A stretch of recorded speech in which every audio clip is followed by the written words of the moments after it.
All righty. Hey, it's Monday night, 7:30, and I am actually down in Monticello, Arkansas. It just had a long Thanksgiving weekend. If some of you that watched and tuned in this last Saturday, we had the first catfish challenge between myself and Bryan, and we're going to talk a little bit about that, how it went. Again, talk about the season, what we've got coming up, because our first tournament is just right around the corner. I think around 30 days away. New Year's Eve weekend at Lake of the Ozarks. Registration's up. We got a few more events to talk about and get ready for the 2024 season. I got the comments going. If you can hear everything good, hear me good, give me a thumbs up. Say something in the comments. I'm actually at a hotel. The service is not great. I think they're fixing their internet, so I'm off using hotspot. So let's see. Let's go ahead and bring Bryan in. What's up, Bryan? How we doing on Monday night? Doing good. How are you? Tired. Still a little sore from the weekend. Yeah, that was a workout. Yeah, I was watching some of the video today. So for those that have not seen, we did a 6-hour, actually 7, just recently. I wonder if that's my service. Does everybody hear us and see us okay? You froze up for a second. Am I cutting out on you, Bryan? You're cutting out a little bit. All right, let's see if that's better.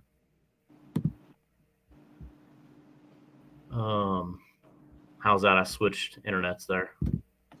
Better? Yeah. What's up, Charlie? So this weekend we did a tournament, 1v1, as my son likes to say, down on the Red River. Liz and I was down there, and then Bryan came, and it was fun, and ended up getting beat. But it's kind of a story, and like for the first one, you couldn't have wrote the script any better. So, what do you think of it? Oh, I think it was a good time. That comeback was a pretty good comeback. You had me a little nervous there for a little bit. I think if you had been ahead 100 pounds and I'd gotten beat at the end, it wouldn't have been too bad at, getting beat. But to be ahead of that much and let somebody come and catch you and beat you, that'd be a little bit more disappointing to me because that was pretty good. Yeah, no, it was fun, and like doing that, the one person in a boat is definitely a challenge itself, especially in a tournament scenario. Because you don't have somebody to lean on if you need somebody to net your fish or bait, run bait or watch the graph or run the trolling motor. So yeah, it's you got a bunch of things going all the time, thinking about whether you should move. Should I go over here? Should I stay here? You got when you change out baits, you got to reel all your rods in, change them out. Yourself. You got a fish on, you got a double going. Do I worry about this fish? Get it in the boat. Crank down on the other fish. What I do? There's a lot of different things that happen that it's a little bit tougher. You catch less fish than you do that with two people in the boat for sure. Yeah, 100%. So we both stayed at Natchitoches, spent some time there, and then we fished pool. Technically, the pool right above Natchitoches, more in the Shreveport area, which was pool 4. And what is there? Is there 4 pools or 5 pools? 5. So 5 total pools. So we're the 4th pool up from the Mississippi River. That correct? Yeah, the Shreveport pool is 5, and we're one just below Shreveport, almost halfway between Natchitoches and Shreveport. So what do you think of the area? I love it. I mean, we didn't catch any monsters, but we've only been there a couple of times. I think it's really still untapped. I think there's big fish there. It's a great fishery. It's a very unique fishery. There's all kinds of types of fishing you can do. You can fish the river. Sometimes a year you can actually bump. a lot of things that I'd like to still go back and try. Different kinds of water. It was easier. We found the fish shallow water, but I still think that there was fish in the deeper sections of the river. Just didn't have enough time to try everything out in one practice day.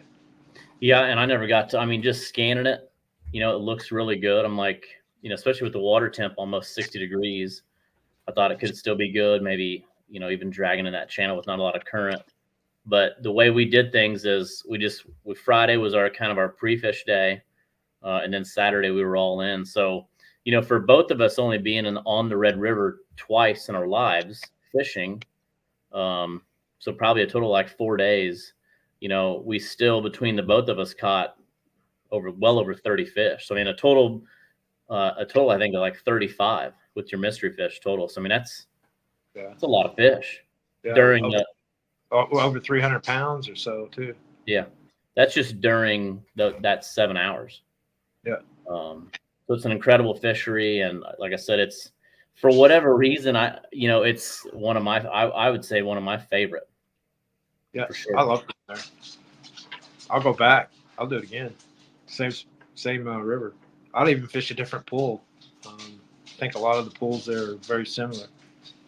Yeah. So Thursday was Thanksgiving, and I went down with Liz because her birthday was Friday. So we went down to Pool 2, which is in Alexandria. I don't know, 80 miles away, pretty much from where we fished.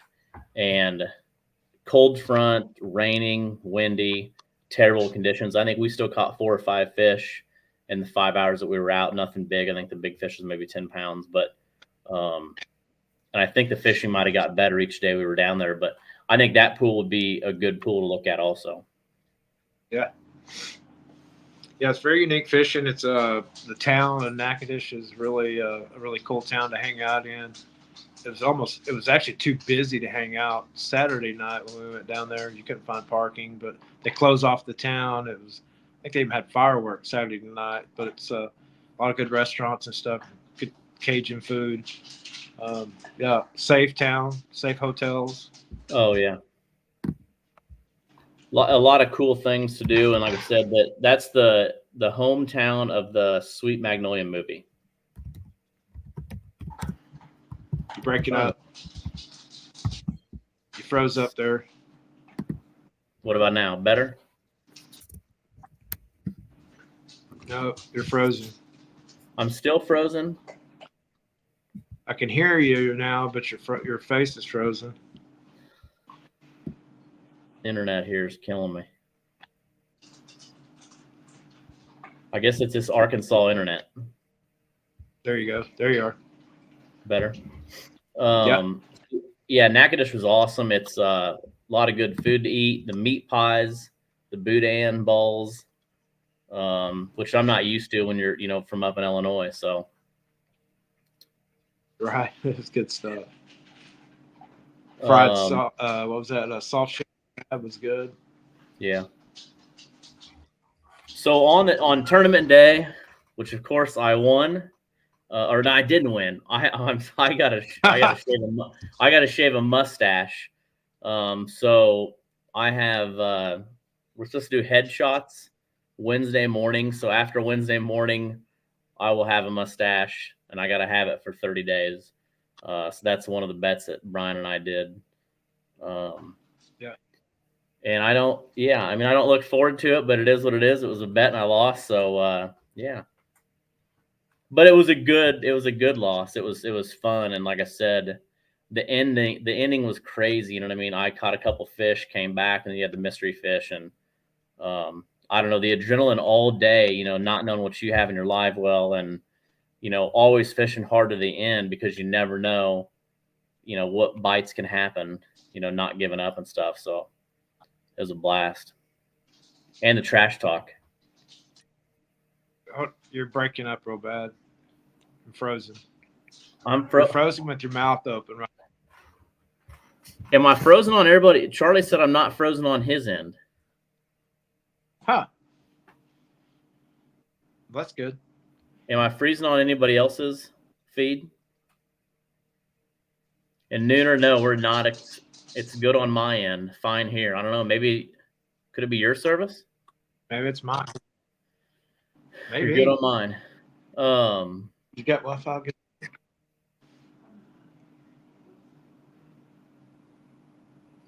So yeah, everybody is gonna see, and I'll probably just do a live on Twisted Cat just to make it, and I'll probably bring Bryan on, and do it live. But I'm gonna do it Wednesday after our headshots for work.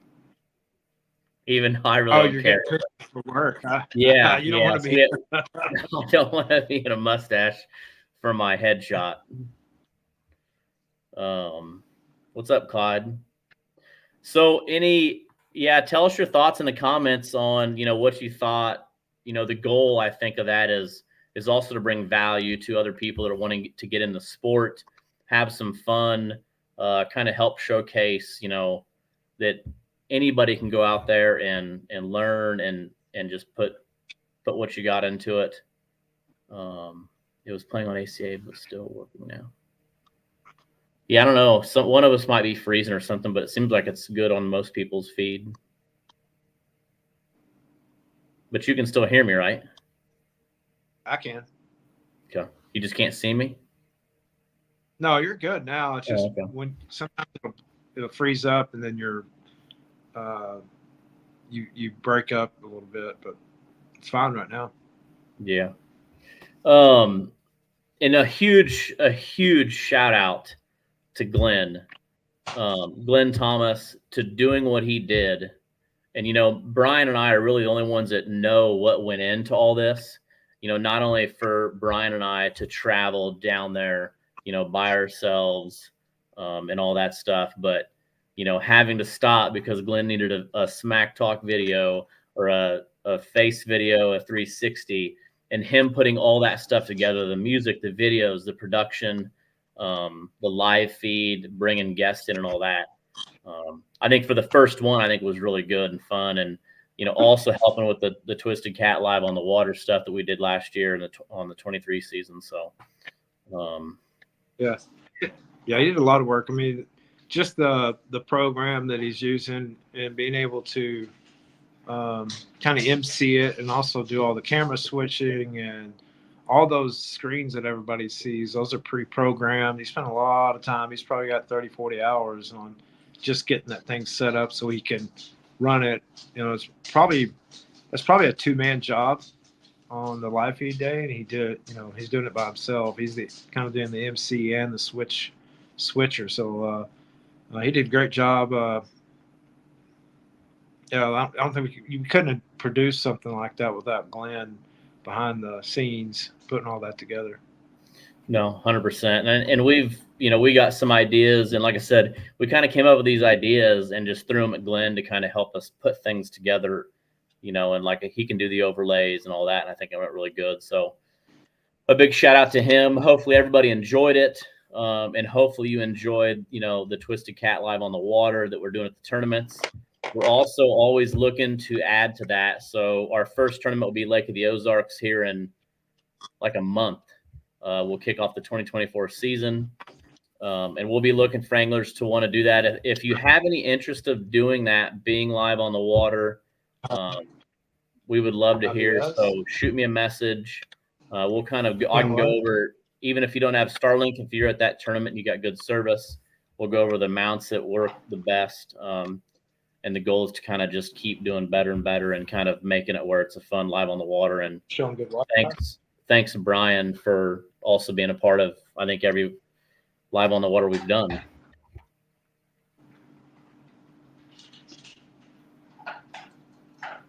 I can hear and see you perfect. I don't know. I can't hear you. How about now? Yeah, I mean, I can hear you, see you, everything.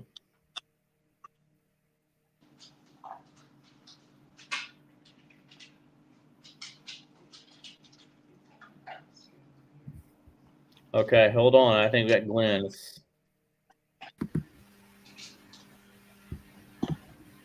How we doing, Glen? Hey, guys. It's good to see you. Yeah, rested up. Huh? I said it's good to see you all rested up. What? It's good to see you all rested up. You guys were both complaining that you were hurting. Wait a minute. That might help. Can you hear me now? Yeah, I can hear you fine. Brian's having some issues. I don't know. Brian's always had I mean, issues. I can see you both, but both of you are froze up. I'm gonna Maybe. step out and come back in. Okay, step out and come back in, see if that works. So, Glenn, we were just talking. I really thank you for helping put this together, and I think it went really well. We got some ideas. I think Bryan is possibly gonna call someone out tonight. He's a glutton for punishment. On his drive home, I was talking to him, and he was, hurting. You both were. I'm guessing you were sore. It was a very productive day on the water. Yeah, it was fun, and like I said, we talked. I think we talked almost my whole way to Little Rock on a 3-way, and talking about what can make it better, changes, how to kind of progress with what we're wanting to do. Along with the tournaments, the one-on-one stuff is awesome. The one boat versus one boat, the live on the water stuff has really taken off too. It was, the Catfish Challenge, I definitely think has legs. We have to figure out the production of it and kind of tweak it here and there. The other thing is the live on the water stuff. I think is great to see as well. I was telling everybody on the live on the water. We're looking at people. So if there's, if you're going to fish Lake of the Ozarks and you want to be a part of that, it's really simple. It's your phone. Some mounts, having a mic, which we really use the blue Parrots. But we're willing to let anybody be a part of that. The more people we can get involved, the better. Yeah. No, it's it's great for the sport, and that's the best part about it. The Catfish Challenge is terrific on so many different levels because, for instance, just fish care. The fish are not. They're going back in the water. There's no, overhandling of the fish. So on a conservation, level, I think the Catfish Challenge is a terrific advantage. But the one-on-one was terrific. One-on-one was terrific. I'm looking for you guys did a great job.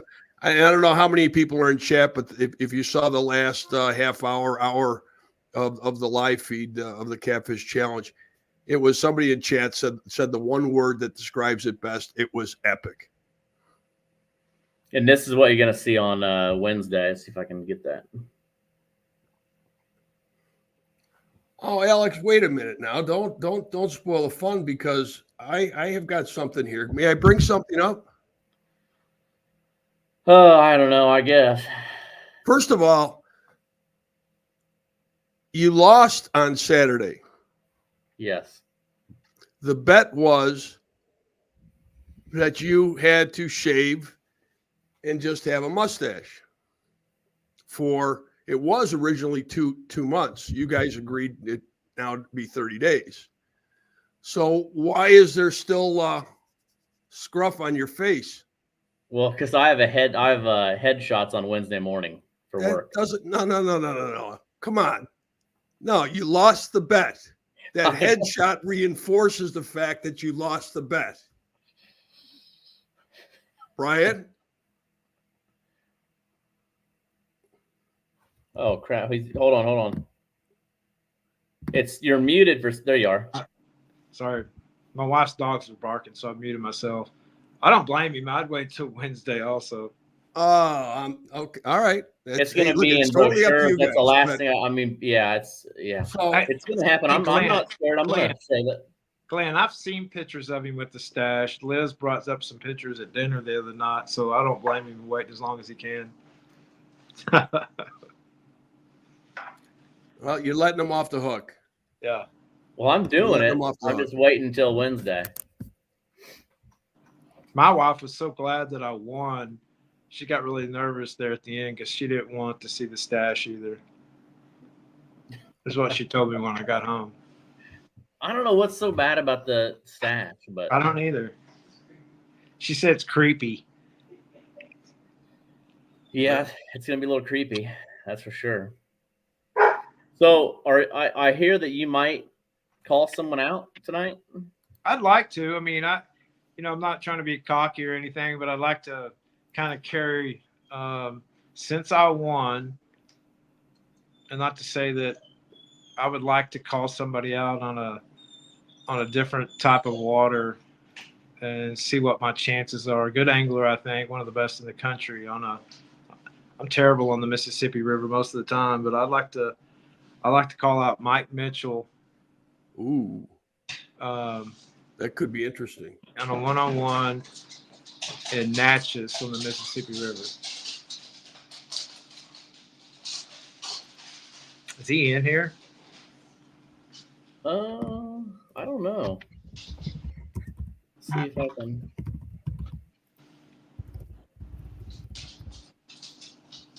Yeah, he's in here. He said, "Let's do it." Go. If you don't mind, I'd like to share something. I'm sure I'm gonna love to see it too. You have it? I think you might need to have to approve it. Now, see, that's the thin stash kind of thing. Just a little bit of a hair on top of the lip. And we're just giving you a few options here, Alex. Okay. This is the little bit of a hang down in the corners. I would stick to that one. Trimmed up, kind of clean and neat. And then I think everybody's favorite. Yeah. Right? Oh, Now, the other thing I was thinking about, what about some merchandise for the Catfish Challenge? How about a hoodie? yeah, as long as my face ain't on it. That mustache. T-shirt? I Cap? do like that. I do like that. Right? Yeah. And then I think a limited edition.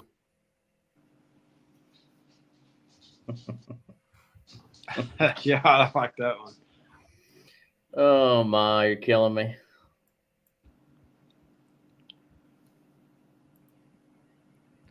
All right. So there you go. So yeah, so I think, I was telling people, Bryan, when you got off that, we talked for probably the three of us had a three-way call your whole way home, my trip to Little Rock, kind of talking about things to better it, ways to kind of alter it to make it, the best it can be. On the one, I keep saying 1v1 because that's my son always wants to go 1v1 against me in basketball. But I think Mike's up for it. So, I think that could be the next one that we do. And that would be fun. Mike, I think I saw Mike's in here, right? Yeah, he said, let's do it. Where? Right there. Natchez. Vicksburg, near Vicksburg? Yeah. Where are you doing it? I'm sorry. Natchez. Natchez. Mississippi. South of Vicksburg. Okay. And when would you do this? That needs to be talked about, I guess. That would be the biggest thing is just scheduling. Right. It's good for everybody involved. Next weekend. Sounds good to me. Not happening. I'm not physically ready for that. I'd be curious to know what the catfish community thinks as far as the matchups. We'd like to do several of these during the year. And I'd be interested to hear where and who they'd like to see. Yeah, I know we talked about that on the drive. We were all three of us throwing names together, what we'd like to see. But yeah, I'd be curious to see what other people thought. Some matchups. Yeah, that's That way we can maybe even start to put together a bit of a schedule once we have it all figured out. Yeah, it was fun. Like I said, being a part of that was a blast. Yeah, it really was, and it was so fun. The leading up to it was as much fun as it was the day of the event. Leading up to it, we had all these trash talk posts and we did these videos as far as the intros, and we were having so much fun with it and back and forth. And I'd almost like to have recorded some of those aspects that we could have played because I think everybody would have enjoyed how much fun everybody was having with it. Yeah. Yeah, I had a lot of fun doing that too. It it put a lot of pressure. All the smack talk definitely puts a little bit of pressure on you come game day, though. It does. It was. I'll tell you, anybody's in the chat that has not seen this, at the very least, go watch the last hour. Started at 5:35, 5 hour, 35 minutes into it, and watch from there to the end. Amazing. I watched the last 30, 45 minutes this morning, and I had that same terrible gut feeling. That feeling, yeah. I don't want to give anything away in case nobody has seen it. So, but it was just incredible. You could not, and we all said it. You couldn't have scripted it better. No. Yeah, I know. Thinking that for a show, this is really good, but not good for an angler. It wasn't for me. It wasn't a good feeling at all. There's nothing you can do about it. You've been you can't make the fish bite, and you've got a great lead, and your competitor is fixing to put a serious whooping on you, and there's nothing you can do about it. It was tough. I mean, then you got guests coming in and Douglas coming in, and everybody's saying, "Well, Alex, you probably should make a move," and people in the comments saying, So then I decide, I finally, because a lot of people didn't really know that the area that I was fishing was unique, as it was a big area. So I was fishing in a 15 to 20 foot little channel that went up into a 1 to 3 foot flat where I caught a couple fish, but the wind wasn't in my favor. And it was killing me. I was getting hung up, and the area wasn't producing. And then all the drama from, he needs to make a move. And it's really, and I don't know how much weight you had on me by then, but I think you were in the 80s and I was like in the 21. I have it right here. I have it all right here. In fact, what I did today was I went through, I wasn't able to get to yours, Alex, but I went through Bryan's raw video and marked it as far as the timeline of all the catches. He caught fish at 8 minutes in, 25 minutes in, 47 minutes in, an hour and 12 in, an hour and 34 in, an hour and 52 in, 2 hours and 7 minutes in, 3 hours and 9 minutes in, 3 hours, 34 minutes in, and then 4 hours, 4 minutes, and 5 minutes. He was hooked up. He had two going on, and he was up. I think you were at 150. You were at 150 pounds at the end of the day with 12 fish. Yeah, I think I watched part of it, and I think I was up 80-something pounds was the biggest lead I had that I could find.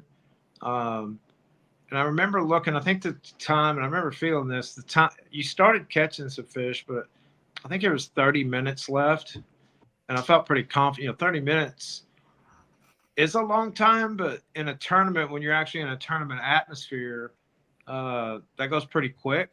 So I think there was like 30 minutes left in the time, and I felt pretty confident nothing was going to happen. And then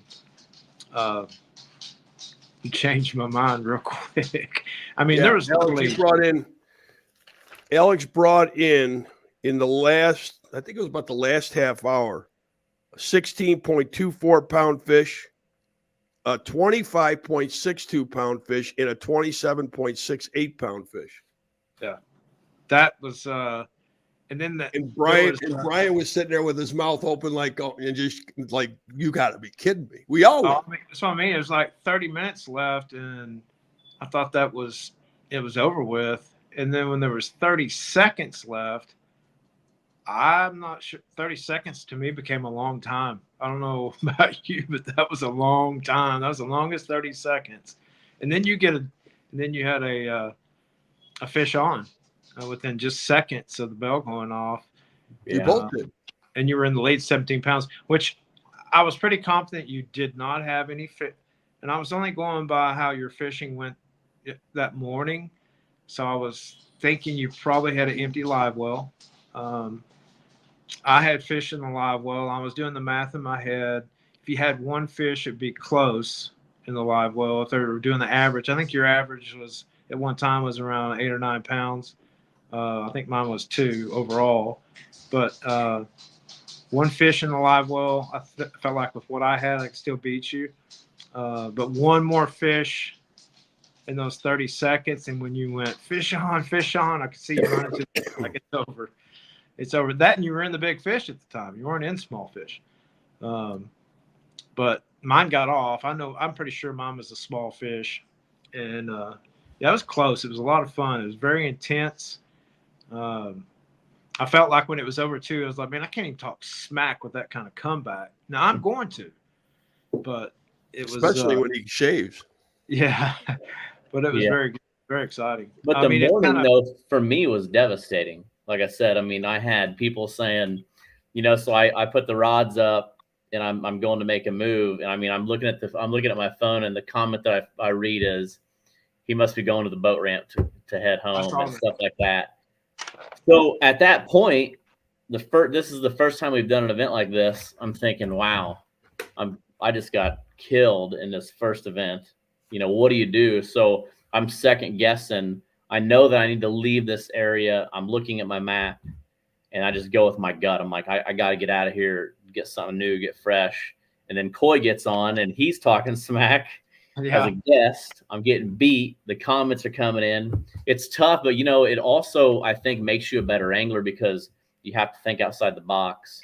Yes. And you got to stay in it. And just like, with the tournaments, so many tournaments get won in the last 2 hours or last hour. So, I mean, if watching this live video is a perfect example of how you can go from a terrible morning to a great afternoon. Yeah, and I think the biggest thing I learned was I got complacent with the spot I was in. It was fairly small. I'd already covered, I think I'd made 4 drifts on each one of my lines in that small little pool I was in. And I think I'd about fished it out with the fish that we're going to eat that day. But I was ahead. Why leave? I mean, why take baits out of the water? I was ahead 85 pounds. Let you make your move. But realistically, I should have went for the kill and went to my second spot, maybe freshened it up and found some fresher fish. But it's not like I gave up. I just didn't feel like I needed to. And you changed my mind. The next time we do something like that, or I do something like that, I'm going to stick with the plan and go to the second spot because I felt like I would fish that out before the end of the day. I figured it was probably going to last me until about 11:30 or noon. And then I could go to my second spot and fish it. But I didn't, with an 85-pound lead, it wasn't necessary, I thought. But you changed my mind. It won't ever happen again. I'll go to the second spot. And that's just one of those things. It's something new. Fishing one-on-one, knowing what the other angler has. You don't, in a regular tournament we normally fish, you don't know what's going on in the other boat. So when you know what your competition, whatever fish they've caught, what their weight is, it's a whole different mind game in your head and how you fish. Sometimes it can defeat you or make you feel defeated. I'm sure you felt that way. I mean, you had to lead at the beginning. So it's unique. It's, I don't know, it's a whole different kind of feeling when you start the tournament, even right the morning of going to your first spot. It's a lot different. You're hyped up more. I think, and another thing too is everybody's watching you. If you fail, you mess up, little smack talking from comments. All that plays a part of how you're fishing. And it wasn't just anybody watching you. It was seasoned anglers that Yes. knew. Yeah. Yeah. And it's funny because I suspected who had what in a live well, but I didn't know.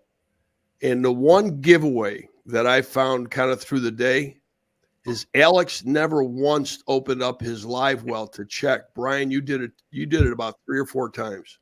Yeah, it's just something you normally do as a competitive angler. You want to make sure you have water in your live well, because sometimes that was the giveaway for me. Is Alex never opened up his live well? Now, one time I did it just to be cocky and play with Alex, but there was times I'd lift it up and just make sure that there wasn't a floating fish. Last thing I wanted to do was weigh fish at the end and they're dead, but you have to check every once in a while. Yeah, no, it was. Look, was it 6.5 hours of perfection? No. But it really kind of gave us the basis to build upon. And everybody that came in and viewed it and spent time with us, especially the guests that came on, which was terrific. We appreciate the support, and we all look forward to moving this forward. I really am excited about the whole concept. Yeah, it's now that we've gotten used to it and the technology, and it's kind of easy to talk to people when you're by yourself in the boat. I don't know how it is for Alex. I know he's done it before in different. I haven't, but you can actually just do, your hands free. You got the blue parrot on your heads, and you can talk to somebody. I'm sure if another boat pulled up beside me, they think I was crazy. I'm talking out loud, and there's nobody else on my boat and fishing. But it doesn't disturb me. It doesn't affect how I fish. Just carry on a conversation like I have a fishing partner in the boat with me. We're not talking about the actual changing spots or something like that. I know a lot of people were telling Alex he needed to move, and I know Steve said maybe you need to find some of that calm water like Bryan's in, which is very odd. I don't know. Alex and I fished the day before, and we talked a lot during practice because not, necessarily we're 25, 28 miles apart from each other, but we noticed, and this is not kind of common, when the wind blows or you have a little bit of breeze, that's when the fish would bite. When it was calm, it was dead. And that was totally opposite for me on Saturday. I caught majority of my fish when it was perfectly glass. And when I get a little breeze, the fish wouldn't bite. So, and I think Steve noticed that watching the video, and he was talking. I was catching fish in the real glassy water, and I was watching when you made your move, you pulled in, and it was glass in the next spot you pulled in. And sure enough, there was fish there, and they were biting. I thought that was kind of odd. Yeah. And like I said, it's such a new fishery for us and really the industry, because nobody really, when we showed up to the ramp, I mean, people think we're fishing for sharks. Yeah. They never seen, they're usually crappie or bass fishing. It's nobody really catfishes in Louisiana, especially on the Red River that we know of or see. And, at the end, if you notice, there was a duck hunter in there, and he watched me catch those last 2 fish, and he was amazed. And he made a comment, I didn't even know there was fish in here like that. Yeah. And we like it that way. That's nice to go travel somewhere where the locals we didn't see catfishermen. We haven't on the few trips we've been there. A few jug lines, but not very many. And I covered a lot of ground on Friday. I didn't see a whole lot of. Didn't see any trot lines. Well, I didn't see one trot line. But it's a great fishery. I think it's untapped. I could see having a good 50 boat tournament there with some good anglers and really see some 40, 50, 60 pound fish weighed in pretty regularly. Oh, absolutely. I mean, So I think is there gonna be a twisted cat in on the Red River? Probably will be 2025 for sure in 25. Yeah. Yeah. I'd love to. Yeah, it was great. It was great. And Bryan, made a suggestion, and I think it's a good one. is that what we may do is start the live up for about an hour prior to the, lines in the water. That was Yeah. Alex's suggestion. Oh, okay. Well, whomever. I agree. I think it's a great idea. I think it's a great idea is to show the prep, pulling up to the ramp, gearing up, splashing the boat, making the run, getting to the spot, and we'll see in an hour. Yeah. Kind of thing. And I think that's a great preamble to the live that would start an hour later. Yeah, because I think we put in at safe light, which I think this was about 6:15, and we both put in. But I think starting there at 6 at the boat ramp, because you both leave it from the same boat ramp. You put in and you go, and I think having the camera and with our blue parrots, you can talk where you're going 50 miles an hour. Kind of show your screen, the boat, kind of just with the Starlink, thing. you can do the same thing. Starlink, you can send a video and audio. Sure. Yeah. I think it's just something that adds to it. And then to have that hour kind of break for that mystery fish is a cool thing. And then, come back at 8 o'clock and Start the live. Finish the day. Yeah. And have a person on the boat can run a mobile camera, and show some of the live footage of the fish splashing at the side of the boat, some side profile, bent rods, a lot of different angles. When there's action on the boat, I think it'd be a real big deal for anglers to be able to see, or viewers to be able to see what's going on beside the boat. Just like when I was trying to net that 31 pound, the viewers can't see it, but see the struggles as a single solo angler trying to get fish in a net, or bigger fish in the net by yourself, can be kind of chaotic. You can talk about it all you want, but it's probably funner for viewers to be able to see that kind of action, or listen to fish on the side of the boat, seeing the splashes in the back where somebody in the boat's watching those fish as they're splashing and bringing them in. I think that would be cool. I think a lot of viewers would like to see that. And that person could also be kind of a verifying, somewhat of a marshal on weights. No, it can't. We don't want it to be somebody that would help, but somebody that was non-biased, that was kind of technical savvy. I'm not. I got in a live feed on Saturday late, and I'm not using it for excuse, but I lost a couple of fish trying to download some apps to try to get in the live feed. I was frustrated, couldn't remember my passwords, and look over, my rod be bent over, and throw my iPad down, go try to catch that fish, get back over there and but having somebody in there that was kind of a marshal / camera guy that run a mobile camera. And if you did lose feed, I know you lost feed, that you probably had to take a minute and try to link back in. That person could do that, and while the fisherman could just fish. Yeah, and it's probably a good idea on a safety level to have somebody else on board. Yeah, I mean, I like to fish solo, by myself, and then I don't really have any kind of a disturbance. But my daughter has volunteered to be my cameraman on the next trip, which was kind of amazing if she really does. But well, that's awesome. Yeah. And she wouldn't be like helpful. She's not going to say, "Hey, Dad, I think you need to go over there and pull them that way." Yeah, so I would probably take my Starlink, obviously, and I could be the guy in Mike's boat and run that, and having the Starlink, because right now we've noticed.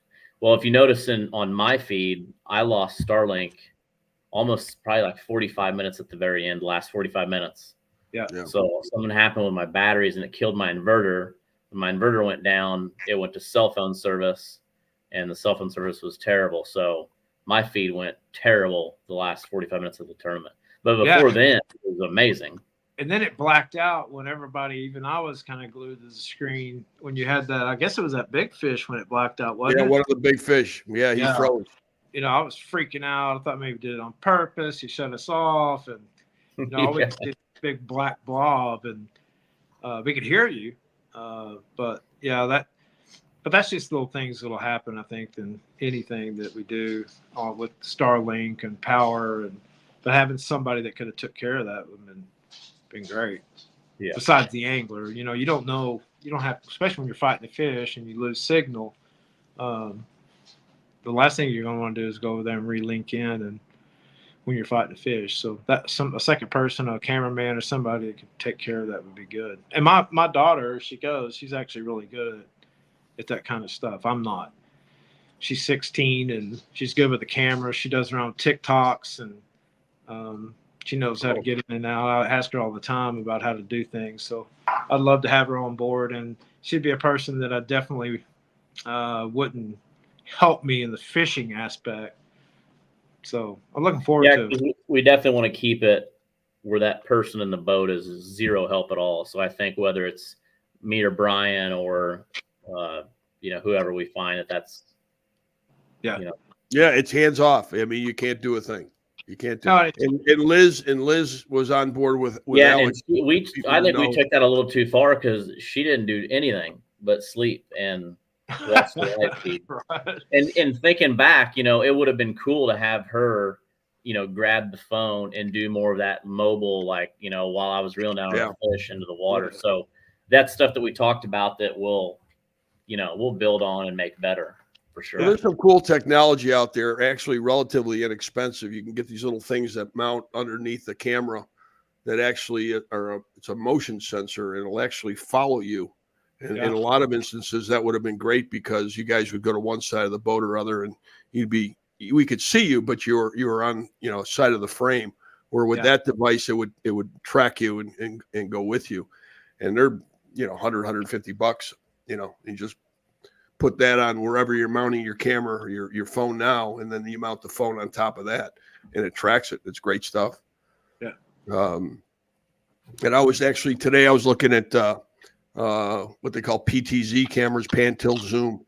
The thing is controlling those remotely. There's a lot that goes on here while you guys are out there as far as, switching frames and, doing whatever has to be done as far as the production part of it goes. Yeah. But it's really great that, this is kind of I'll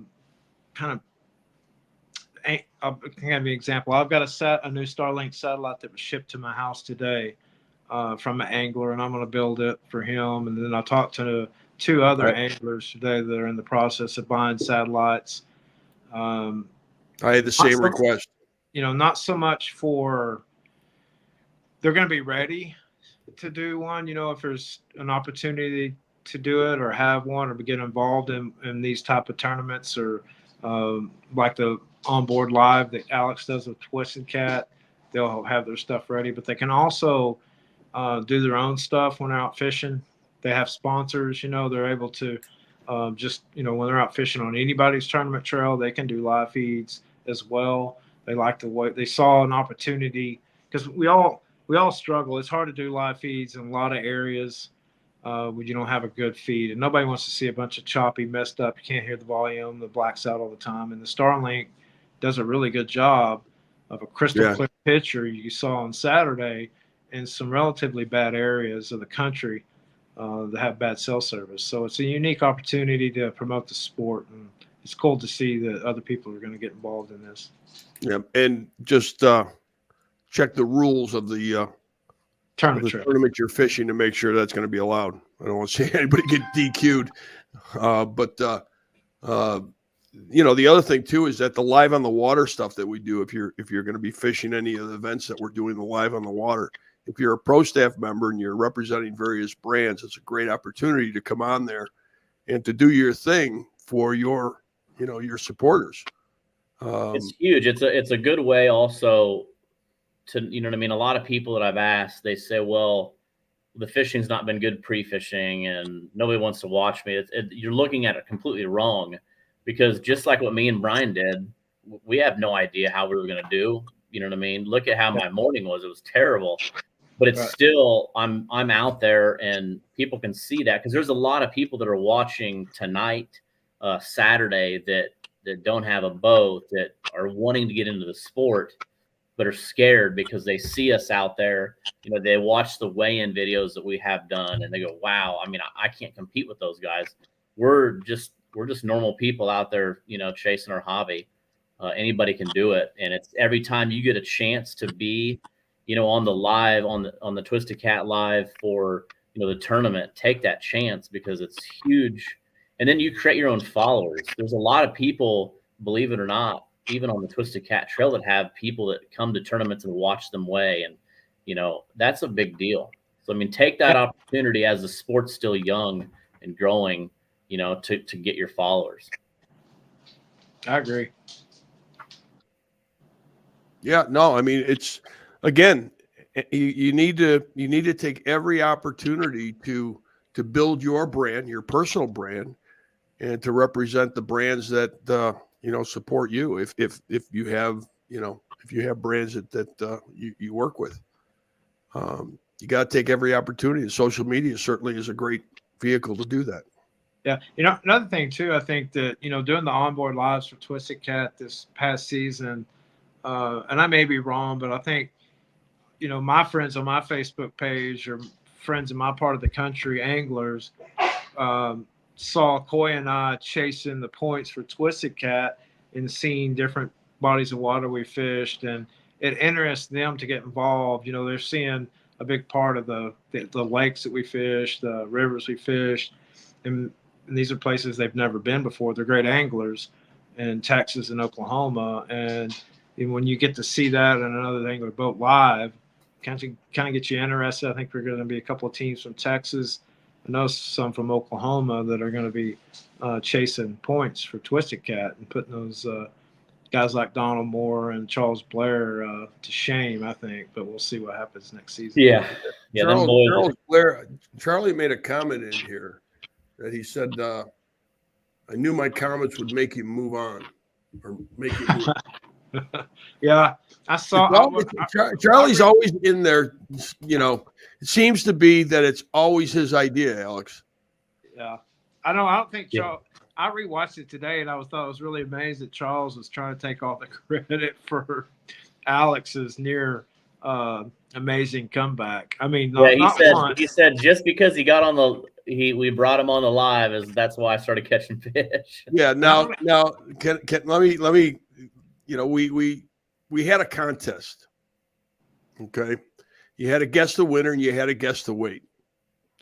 There were a lot of people that entered. Thank you. It was great. We've got some great prizes that are going to be in this prize package. So after we did the live, I spent probably a good hour going through all the entries and just whittling them down as far as who picked who and who had the closest weight to the winning weight without going over. It really, really pains me to say this. Okay, we have a winner. Charles Blair. You got to be kidding me. Charlie, now wait a minute. Alex, this is your buddy, your pal. You're a Goomba. He bet against you. He bet against you. He bet 170 pounds that Bryan would beat you. And Charles Blair is the winner. Congratulations, Charlie. What was my final weight? I don't remember exactly. 176.66 pounds. Who else was closer? I don't have that written down. But who else was closer was not rooting for you, Alex, unfortunately. I had to get rid of the Nagy votes because you didn't win. And then I had to go through all the StAma votes and their weights. And, you know, that's how I had to whittle it all down. But you said something in live, and I was kind of surprised. I figured, I guess it was a surprise to a lot of people who voted that I remember midway through the day, you said we eliminated a lot of guesses with the weights that we had at some point. Is that correct? Is that what I heard you say on the live feed? I think what I was referring to was that there were a lot of people that their guess was like 130 113, 120 pounds, that kind of thing. I There mean, were a lot of them that came in, just over 100 pounds, and you guys, all of a sudden you're at 150 pounds, and it was like, whoa, there goes a lot. And then Alex comes on, and yeah. So I mean, I had seen a lot of the entries, and just to get a flavor of where everybody was and their thinking. And what was the final weight? It was 176.66 pounds. And what I have. What do you have? You had 160 point something, I think, Alex. One what? Yeah. 167. Jennifer said it was 167 to 176. I thought it was about 8 or 9 pounds. Yeah. Right? Yeah, I'm sorry, Alex. I don't keep track of the loser as much as I do the winner. And that's another cool thing. And we talked about that again is, in this event, there is no that Facebook post where I got 4th out of 100 or whatever. It's you either won or you lost. There's no in between. You're either the winner or the loser. I was the loser. One loser. Correct. Yeah, that's when you when you walk away with a 20th place out of 100 boats, you can have a little bit of respect, but there's not, in this one, you're right, a winner and a loser. I'm not calling you a loser. I'm just saying that you're going to walk away one winner, one loser, and that's it. And, I can also see where you could go into a tournament, and everybody's had this day. Luckily, neither one of us did, but, somebody could come in there like that and got 150, 200 pounds, and you could literally be the last person, and you might have caught 2 fish all day. That would have been embarrassing for either one of us. You ain't kidding. I thought I was going down that path. I thought I'm taking this boat and that's it. I'm going to put the rods for sale and we're done. But I think, like I said, I think this one-on-one made us both better anglers. Yes. In how you think, because you can't, in a 100 boat tournament, it's a 10 or 11 o'clock and what the weight should be. And you only have 21 pounds. So many people I see over the last 9 years who just give up, or it's noon, they give up. I've seen a lot of people load their boats at 12 o'clock. Yeah. They have 3 hours left to fish. They load their boats. They give up. Yeah. This is what I did was a prime example of why you don't do that. No. And I couldn't do that. Like I'm all in at this point. It's me and you. Oh yeah. You couldn't walk away from a live feed like that. There's no way. You had to stick it out to the end. And Alex, got to give you a lot of credit, man. You hung in there. And like you said, it's a great lesson learned for so many anglers that if you got 6-7 hours of fishing during a tournament, you better use every second of it because you never know. Yeah. And I'll tell you what, there's a lot of anglers out there and there's a lot of great anglers, but when you're by yourself, and you're on everybody's watching you. You can't go. When you're live, everything you do is being watched. That's different. That is different. Everybody can poke fun. They can say you don't know what you're doing. They can whatever. It's a different animal when you have a video and everything you say is on audio. Things can go south quick. There's been almost 10,000 views of that, and that just happened on Saturday. Yeah. So that's a lot of eyeballs so far that have viewed that video. Yeah. And again, if you haven't seen it, you got to go watch it. At least the last hour of it. Well, hey Glenn, that's why when people are listening, are you going to try to do a chop version of it? We're kind of. I am. What we did was with the program that we use, we were able to record both Bryan and Alex's video feeds raw without the overlays and without hearing, hearing me or anybody else. So we just have their videos that we're going to now take and try to edit, kind of a condensed version. But there were 26 fish that were caught? Yeah. So, I was talking to Bryan earlier today and we said, it'd be great to do like a 30-minute TV show out of something like this. Well, you figure with commercials and intros and outros and a little bit of commentary here and there, you might have about 15 minutes of action, which means that we're going to have to show bringing in a fish like every, 30 to 45 seconds. Yeah. But you'll have some bodies of water that aren't that, I mean, that don't produce like that. And that's the other thing is, I don't know. It just puts you on I've been doing live stuff for a long time, but still, even myself, and I think Bryan can attest, is it's different when you're there. Like I said, you can't just shut the camera off and go home. No, I mean, you're all in. So, I mean, you can make yourself look like a fool if you don't, yeah, emotions. And trust me, I mean, there's a couple times you can probably watch that video and go, wow, Alex is being pretty quiet right now. Yeah. I mean, it's stressful. But Alex, you were kind of quiet for most of the day, but then did you hear how quiet Bryan got that last half hour? I didn't. Yeah, I watched that today, and I was like, man, I got real quiet. You sure did. That last 5 minutes, I wasn't seeing anything. I remember what I was thinking, but I don't remember being that quiet. But I was doing a lot of math in my head about that time, trying to figure out what I had in the live well, what you were getting in there and what it would take to stay ahead of you. I wasn't catching any fish. I mean, there was a lot of things that run through your head. I'm fixing to get my butt whooped. Like I say, it's harder to get beat when you have a big lead like that and let somebody come up and 90 pounds in the last 30, 45 minutes and beat you. And when I say 90 pounds, 80, 90 pounds, we were catching small fish. I mean, realistically. And then you pop those 27, that 21, and I was fixing to get my butt whooped. So I wasn't sure what to do. And then I was running out of water. Came in with a 16.24, a 25.62, and a 27.68. What, Alex, in the last 30 minutes? Yeah.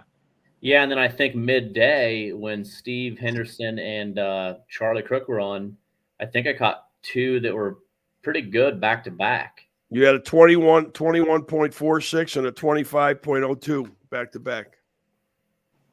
Close to back. Perfect. But and again, those fish don't sound big even as a tournament director weighing all the fish, but like catching those fish I don't know, Bryan, me and Bryan talk about it. Like I couldn't get the bogas out of their mouth on some of them. I mean, they're like lock jaw. Two fish I had to cut the line because they swallowed the hook. I had 4 fish swallow the hook, and I cut the line on one. I've never, that happens once in a year with circle hooks. Yeah, not in a day. No, that happened 4 times to me in one day. That just shows how aggressive. And they weren't. I could see it if you were anchor fishing and you had lines out and you took a nap or something. They're swallowing hooks, and when they took the takedown, we're right on top of it. They're that quick. They're that aggressive. I think I caught a 12-pounder that I had a hard time taking the rod out of the rod holder. That's odd, and we've noticed that 2 years ago when we were fishing. 12.9 pounds. I remember I watched the video and I was like, I can't even get it out of the rod holder. This is going to be a 20-pounder, over 20 pounds now. Oh, wait, it was 12 point. What did you say? 12.9. 12.9 is what it was. Yep. But you guys, you were beat up at the end of the day. Both of you were dragging. Yeah. When you caught that 30 and you put it up on the screen and called me over there. Yeah. Yeah. The big mouth. I thought about just going and free falling back in the water. Yeah. I heard I don't know if it was Glen or somebody say just put the nail in the coffin, it's over. Yeah. I think Douglas did. I'm pretty sure it was Douglas. It might have been Douglas. No, Steve Henderson was the one that was on when I caught that. Henderson. Could have been, yeah. Might have a little chat with him. It's over. Yeah, no, it was I was beginning to feel sorry for Alex. I wasn't, but I mean, I can tell you, I was in a happy place. Well, when you caught that 30-pounder, I thought I was waiting for a backflip. If I could have done one, I'd have done it. Yeah, I mean, people really would have thought you're crazy. I mean, there you are in the middle, out there by yourself. I mean, hooping and hollering. You know what's cool is we both. I mean, throughout the day, there was some. I mean, I didn't hoop and holler until the end, but that's cool. That we both got to do that, and I got to do that. There was a duck hunter, watching me. And he left. You scared him. Yeah, he. I mean, he was concerned, like, what's this Yankee doing down here yelling and stuff. Right. Oh, it's exciting. You get excited in any kind of tournament, but until, if there's anybody's actually listening, it's hard to describe. I know there's about 9 or 10 anglers in Alabama that experienced this, and then the MLT we did last Thanksgiving. We've all talked about it right after the tournament, and since then there's no experience like the solo experience as a tournament angler, and hearing the weights come in against you and how it makes you think, and it's pretty cool. It's pretty intense. Yeah. And then to have something like Alex come with that comeback, that was a whole new deal for me to watch, and the gut feeling I had at the time. I mean, I can't explain to you how that. Don't say too much. You guys got to go watch this thing. You got to go watch it. Yeah. Got to go watch it. It's amazing. Hopefully we can attract some pretty heavy duty sponsors, and perhaps get some cities and towns involved, and I'd really like to see this thing really snowball. Yeah, and I want people to know that anybody's listening, I'm not doing this for myself. I think Alex knows this. Both Alex and I are doing this to promote the sport. I called out Mike Mitchell earlier. I'd like to do it a time or two more, but I think Alex and I, we've talked about it yesterday, where we'll probably do some where we may even provide our boats. Alex and I will probably be the cameramen with our satellites, and pick 2 anglers to do these. Well, we're not the competitors, but the producers with Glen. Yeah. We just wanted to do it ourselves to kind of make sure it's something that is feasible and that can be done. And,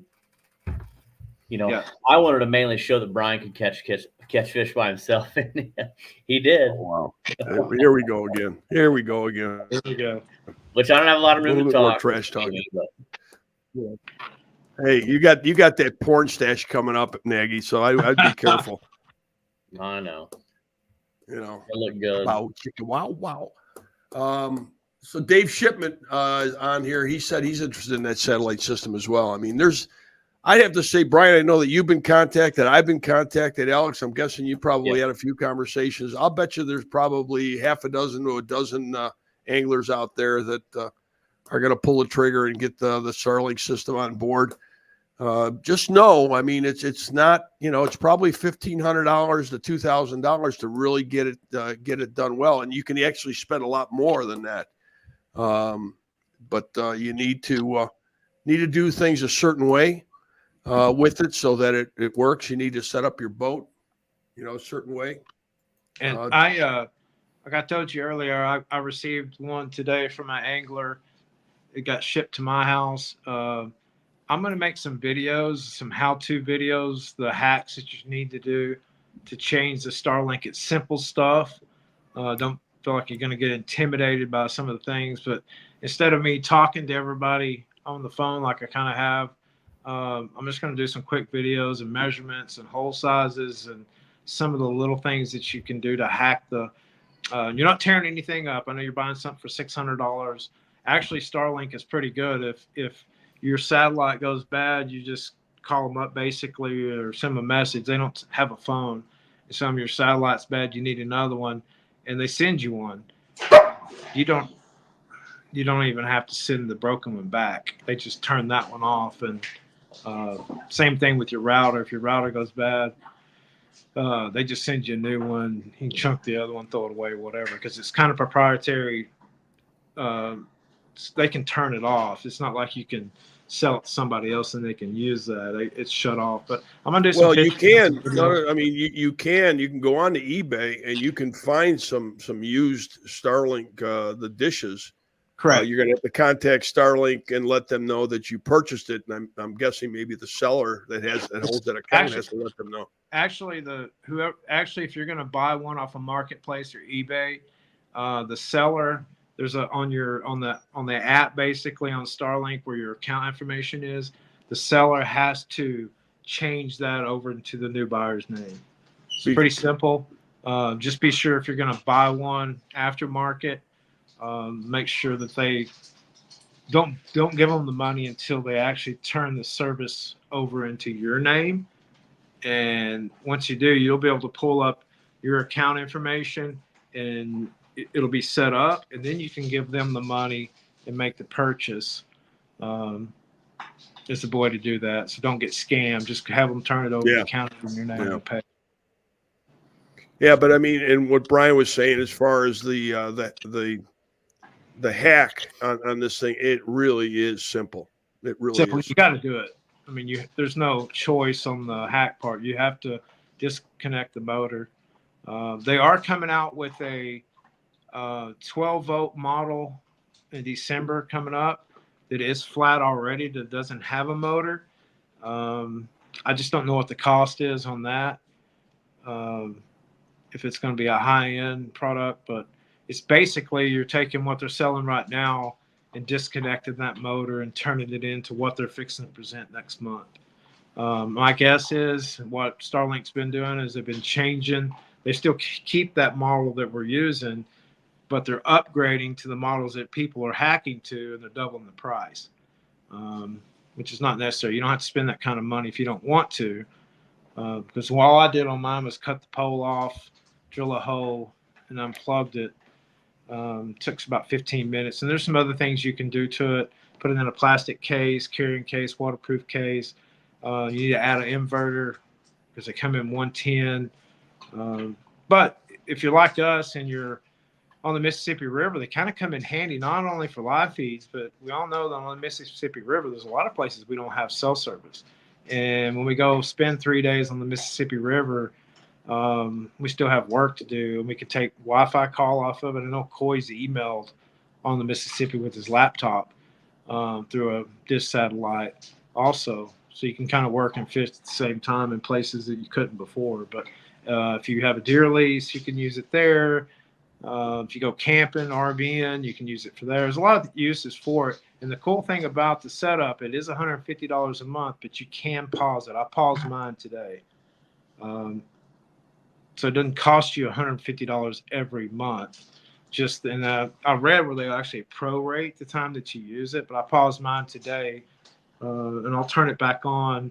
My billing cycle is like on the 16th of each month. So if I need it for the Lake of the Ozarks tournament on December 30th, I'll just turn it on a couple of days before that.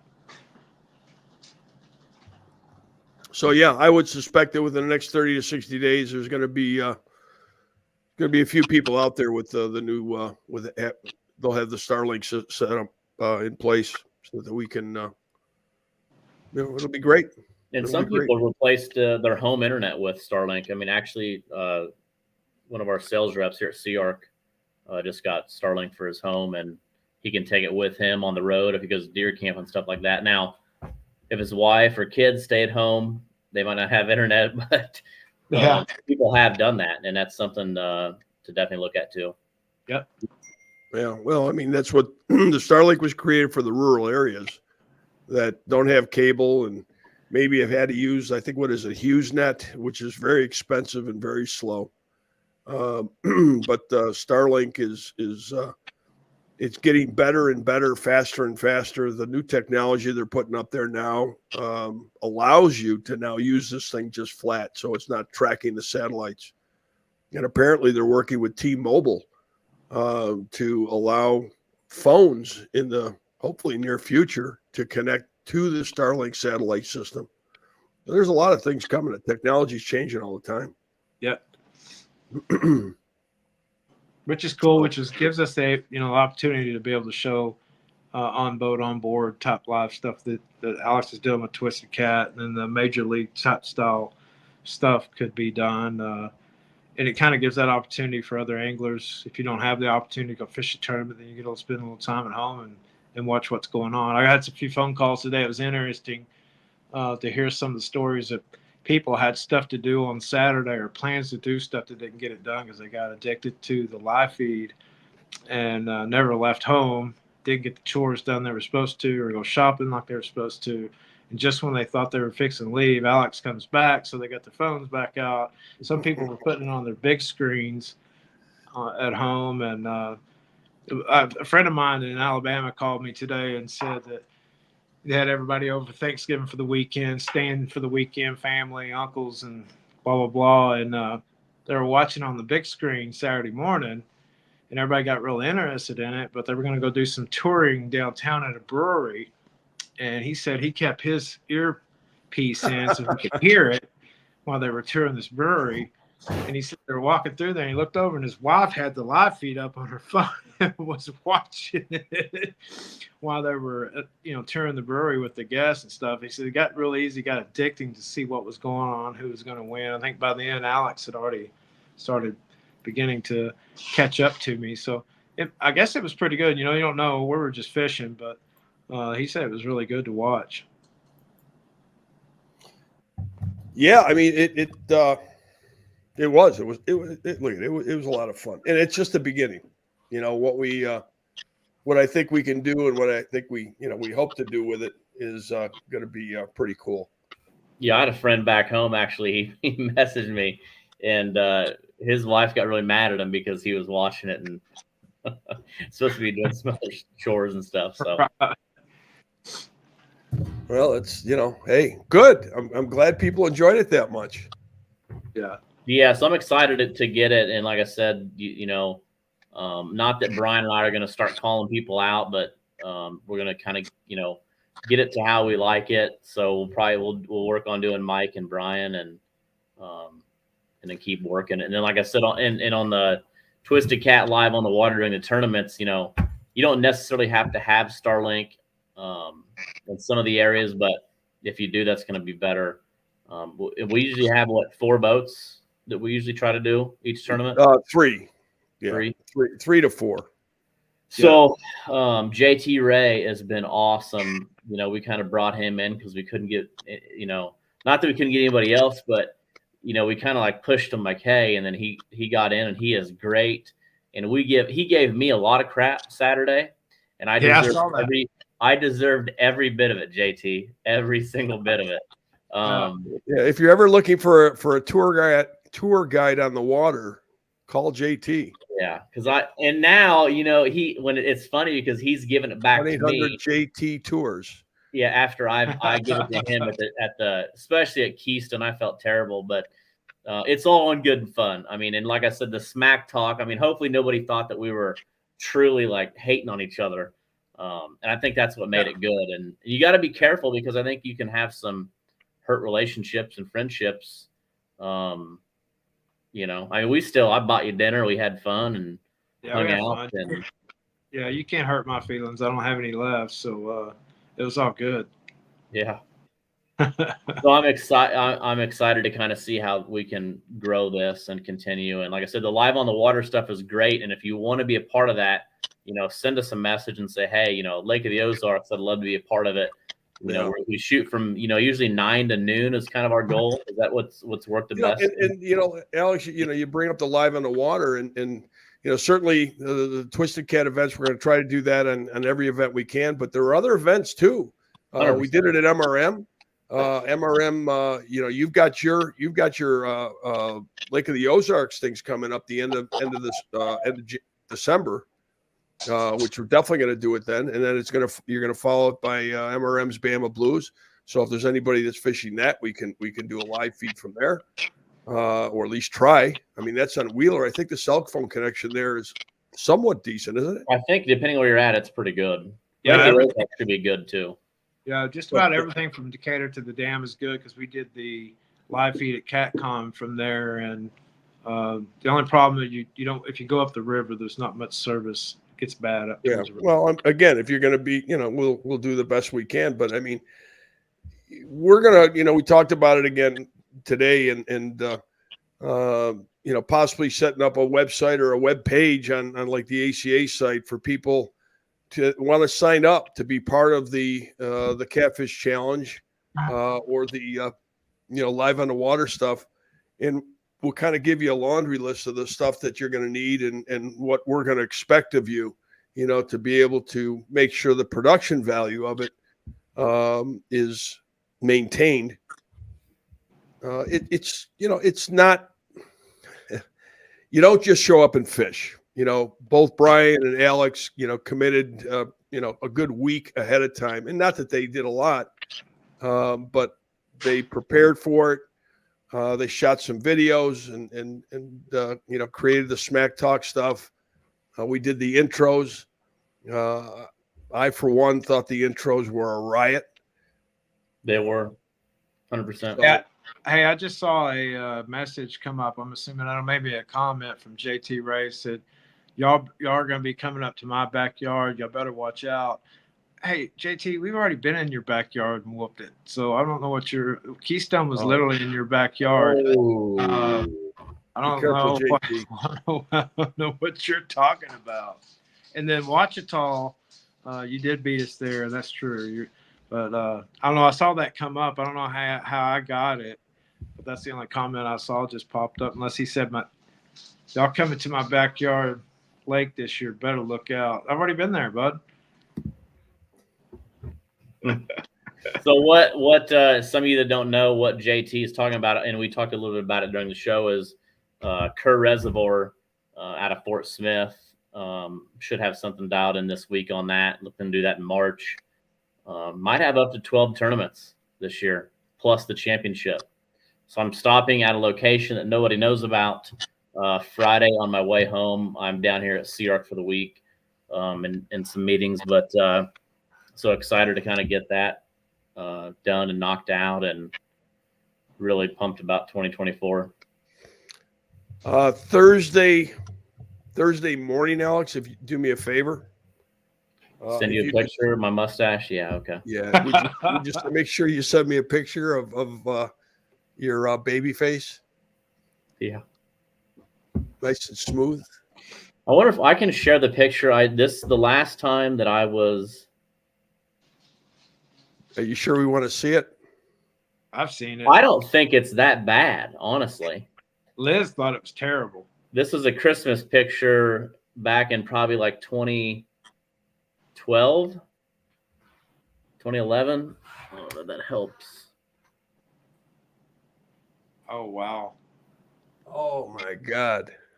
Is it that bad? It doesn't look like you. It looks like something from Harry Potter. Yeah, I don't know what the hell that is. Harry Potter? Yeah, you look like I don't Harry think it's Potter. that bad. You got to tilt the phone a little. No. You got to scroll up, tilt the phone back a little bit to get rid of the reflection. There you go. Now bring it up. Now stop. Be still. Oh, boy. Oh, yeah. You look like one of the professors in Harry Potter.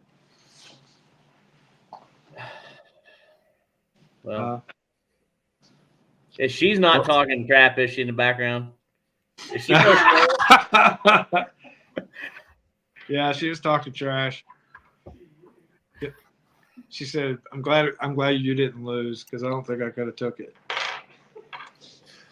Yeah, Aaron, I'll probably do it on live, honestly. This could be kind of a tradition. The loser's got to wear a mustache for a month. I'm gonna make this point real quick. Mike Mitchell, that's not going to be our bet. Jerry Dillard, after seeing that picture, Alex, you should have fished harder.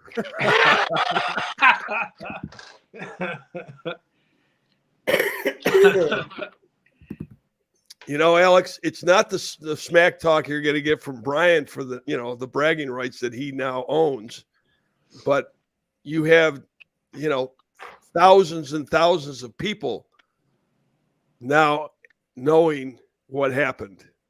Yeah, and then when we all converge to the Ozarks, December 30. Wow. Is that correct? Is that when are you shaving? Yeah, 31st, right. So you have to be clean shaved 30 days, correct? Yeah, that's right, because he's 27th. I know, Yeah, but no, you can't no, start shaving until the 28th, so you'll be pretty I'll be Just pretty feel free clean. to Yeah. get sick. Yeah. Yeah. I'll wear it to the lake. Honestly, I'll keep it clean at the lake too. There We're you go. gonna need proof that it is maintained properly for 30 days. You're gonna Oh, see it every Monday night. Okay. Yeah, every Monday night in Lake of the Ozarks. Yeah, but I think, Brian, I Yes. think we should probably get something on maybe Thursday just to make sure that it's being maintained. Because I mean, he can go a whole week and then shave for Monday night. And that's okay as long as everybody gets to see it. We don't care what he's doing at home when I don't see him. Oh, hold on a second. I think I do have another picture of I did one, and it was awful. See if I can find it. But yeah, I'll do it Wednesday after work, and I'm cool with that. I don't think it's as Brian. bad as you think. You let him off the hook. You let him off the hook, Brian. Come on, how did I let him off the hook? Well, if he needed to shave Saturday night to have his picture taken at Sea Arc with the mustache, and that would have lasted an entire year. Yeah. I mean, I don't think that my boss would appreciate that for a headshot, but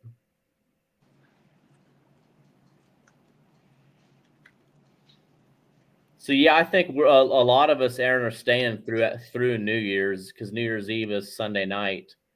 So I think that we're going to be there till Monday at Lake of the Ozarks. should be a lot of fun. Should be a great event. This is the first for this event, right, Alex? He's been there before. Yeah, I No, was I'm talking there. about a New Year's event. Yeah, on New Year's Eve weekend. Yeah. Yeah, I think it's a great weekend to have an event. Yeah. I mean, everybody's off. Everybody's been off for the holidays. So, away you go. And the fishing is going to be, I mean, it'll be phenomenal. So I think that, that's going to be fun. A lot of people catching fish. And then the live on the water again. Anybody that wants to be a part of that live on the water, let us know so we can get that, get you lined up. We'll get that set up. Okay, you want to see something creepy? Not necessarily. Well, that sounded weird.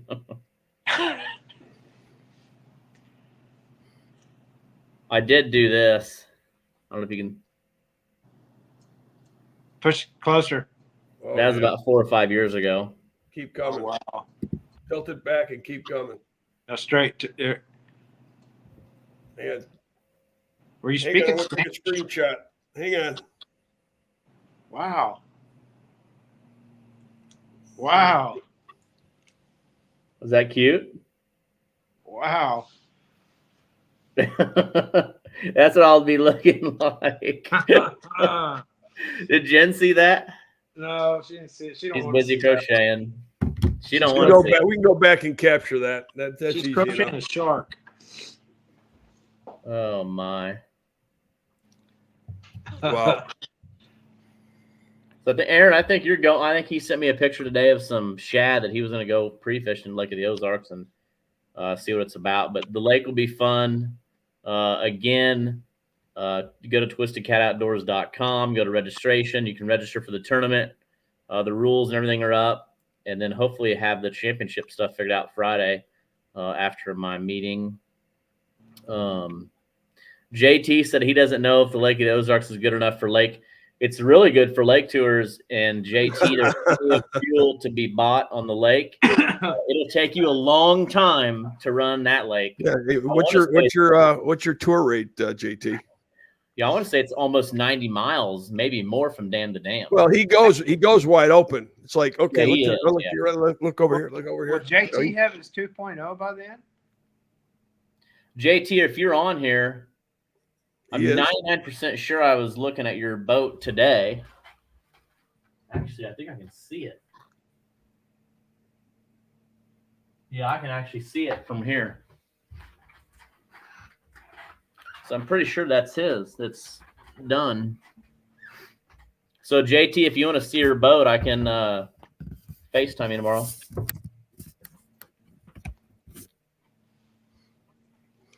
Should be a good event. He was told October. Yeah, we'll do a live on the water. We'll do a live on the water from there for sure. Hopefully it's good weather. I know. So It's not been good weather this week anywhere. Joe here. Joe Stringer called me today and said it snowed 13 inches yesterday at his house in Kansas. It's 7 a.m. in my hometown. It'll be 15 degrees tomorrow morning.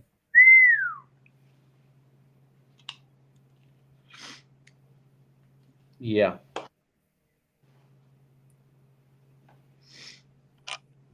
But the fish will be biting. 72 and a full moon here. So yeah, that sounds amazing. This is the weather from now until like May. This is the weather. Florida is absolutely. It's great. It's great. It's the time of year I'm calling all my buddies up in Buffalo, going, "Hey, how's that snowblower working out for you?" Is that the home of the Buffalo Bills? Yeah. Okay, Bryan. Ouch. It still hurts. It really hurts. Man, that was terrible. The officiating last night sucked. Oh, there we go. The officiating last night, Josh Allen got horse collared. You know, Josh Allen threw bad passes. Period. He threw a couple of bad passes. There's no question. Yeah, but Gabe Davis ran the wrong route at the end. He should have turned in instead of going out. Bass missed the field goals. I mean, there's a lot of things that went wrong. They got a lot of penalties. But that horse collar call, and there was also a pass interference call in overtime they never called. Yeah. So and then Josh Allen continued to throw bad passes, but whatever.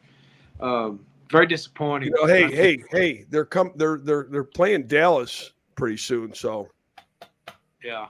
Let's talk about it. Okay, we will. So Brian's calling out Mike. We'll get together, kind of talk about how we'll do that, when we'll do that, and get that rolling. And then Lake of the Ozarks will be coming up. And remember, we've got some more West stuff for you guys out and guys and gals out West. Hopefully can wrap up Kerr Reservoir, Lake of the Ozarks, Central Missouri, St. Joe on the Missouri River, Milford Lake in May, Grove, Oklahoma, Grand Lake of the Cherokees the first weekend of February, and looking at October 19th again at Keystone Lake. So I'm going to have about 5-6 lake tournaments and 5-6 river tournaments. Sounds great. Yep. Sounds great. Taking the best 4. So if you fish 4 tournaments, that's the only 4 tournaments we're using to get you into the championship, or you can fish all of them and we'll take your best 4. Just like we did this year. So Bryan and Coy squeezed in. You think Charlie and Donald, what do you think about for 24? Do you think they should stay at home? I don't know. You know, I don't know. We'll see. You talking about the challenge? No, I'm talking about the points race. For Twisted Cat, it's not in their backyard, and they get nervous when it comes to the lake tournament. So, and I talked to Charles about it the other day, and I was really surprised. He said, "Yeah, him and Donald are gonna, work a little harder on the lakes." So we'll see. Okay. So what else? Hey, I'm gonna plug Rig Rep here. 25% off everything until the middle of December. We don't have a Black Friday or Cyber Monday. It started last week. The holiday extravaganza, 25% off everything. Head on over to rigrep.com and get your Christmas gifts today. Yeah, it's Cyber Monday. What do you got, Bryan? Dragon Masters has still got Cyber Monday going till midnight tonight. My wife and I, Corey, got the day off in packaging Dragon Master products today, so we've been busy all day shipping out. She got done with the last bid, I don't know, about 4 o'clock, and the orders just kept coming. So thank y'all for the support, but it's still open till midnight tonight, Cyber Monday. We've got some major discounts on our dragging weights, 2 ounce, 3 ounce, and bite me floats, plus the 20% discount for today. That's great. By the way, 25% off of the Rig Wrap stuff. You got to go over to the Rig Wrap Facebook page to get the promo code. So do us a favor while you're there. Make sure you like and follow us. Yeah, and check out all the other deals. And again, a big shout out to Glen. Thank you for helping us do this thing Saturday. You know, Bryan and I for sure. It's all of us, man. It was a team and effort. We weren't great. I mean, it was tough. You know, the amount of calls and texts and said, "Hey, Alex, I need that 360. I need that walk-up video." Oh, I was ready to kick your ass. I mean, you never got me to stop on time. He started calling me, Alex. Yeah, I know. Where's Alex? He's not answering my phone call. I mean, I always answer. That's one thing I can promise you, Glen. If you call me, do not. Who you trying to fool? You do not always answer, Alex. You gotta track your butt down all the time. I mean, look at you're supposed to go off at 8 o'clock to 7 o'clock tonight, and you're playing nip until 7:30, 8 o'clock. I mean, I was in a meeting until 7. Dude, you got responsibilities to your viewers. Listen. Everyone else is out right now bowling. Not that I'm a great bowler, but I'm here enjoying this live show because that's what I like to do. And I'm sure once you close this out, you'll head over to the bowling alley and join everybody. I'm sure. No, I'm actually tired. I'm hitting hay. Okay. Yeah. Well, see, we gave you a good excuse then to not go.